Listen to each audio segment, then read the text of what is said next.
Maria willkommen zum Tag is wishing you a blessed December. Trump stealing thousands from his supporters. Kennedy Center cancellations boom. Hey everyone, let's talk about what's really going on at the Kennedy Center right now. Things are falling apart fast over there, and it's raising some serious questions about money and who's really benefiting. President Trump took over the board earlier this year, stacked it with his own people, and even got himself named chairman. Then, just a couple weeks ago, that board voted to slap his name on the building, calling it the Donald J. Trump and John F. Kennedy Memorial Center for the Performing Arts. They put up the signs almost overnight, even though experts and lawmakers say it might actually break the law because Congress set the name as a memorial to JFK back in the 1960s. Artists aren't having it. Performances are getting canceled left and right. A New York dance company pulled out of scheduled shows, calling it morally necessary. The longtime Christmas Eve jazz jam got axed by its host, Chuck Red, who's done it for almost 20 years. He said he couldn't perform under the new name. Even New Year's Eve jazz concerts vanished from the schedule. Reports show ticket sales have tanked, with some events barely selling seats, and big productions like Hamilton got scrapped entirely for future dates. Donors are pulling back too, leaving the center scrambling financially despite claims of record fundraising earlier in the year. But here's where it gets shady. With all these cancellations and boycotts hitting revenue hard, the Kennedy Center is now turning around and aggressively chasing cash from Trump's own base.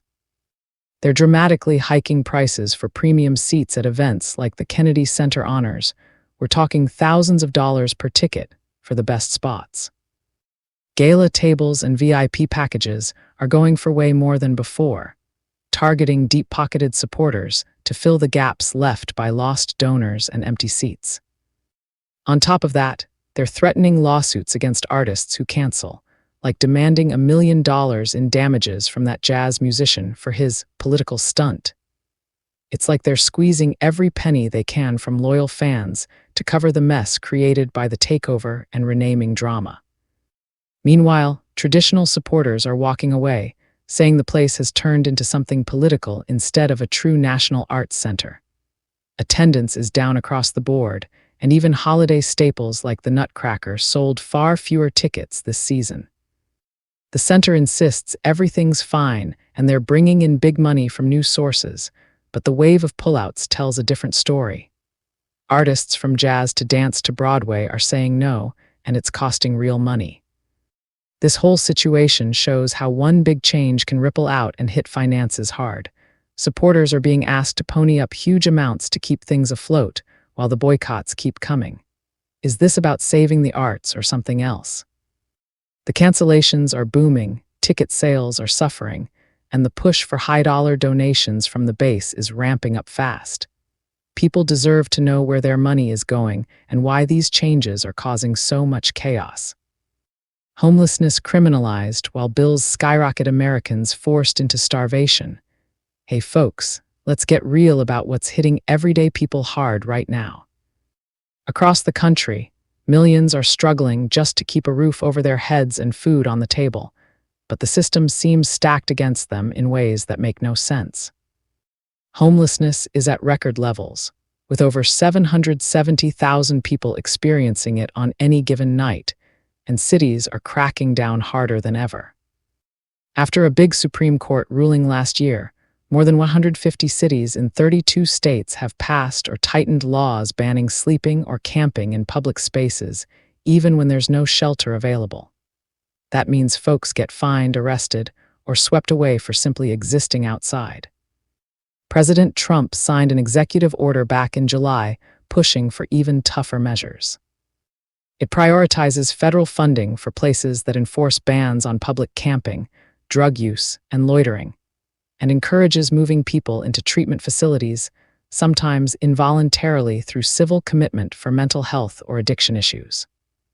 The order shifts money away from programs that focus on getting housing first and toward ones requiring sobriety or work.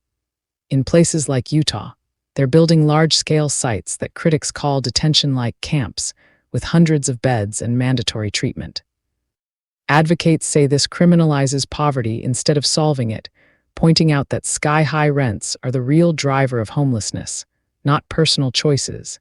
At the same time, nothing major is being done to stop people from falling into homelessness in the first place. There's talk of relocating folks to big parcels of land with services, but experts argue forced treatment and bans just push people around without fixing the root problems like affordable housing shortages. Research shows these punitive approaches don't reduce homelessness, they often make it worse by creating criminal records that block jobs and rentals. On top of that, basic living costs are crushing families. Electricity bills are surging nationwide, up about 5 to 6% on average this year, with some states seeing double-digit jumps. In New England, Eversource customers in Connecticut and Massachusetts have faced multiple rate hikes in 2025. In Connecticut, standard service rates jumped to around 19 cents per kWh starting January, adding $15.16 a month for typical homes using 700 kWh. In Massachusetts, summer rates rose over 12% to nearly 15 cents per kWh. People are reporting bills doubling or tripling in some cases, especially with higher usage from heat or AC. These increases come from rising natural gas prices, grid upgrades, and market forces, and for many, the power bill now rivals or exceeds rent payments. Food insecurity is tied in too. Laws against stealing food exist, of course, but when wages aren't keeping up and essentials like energy cost more, people get desperate.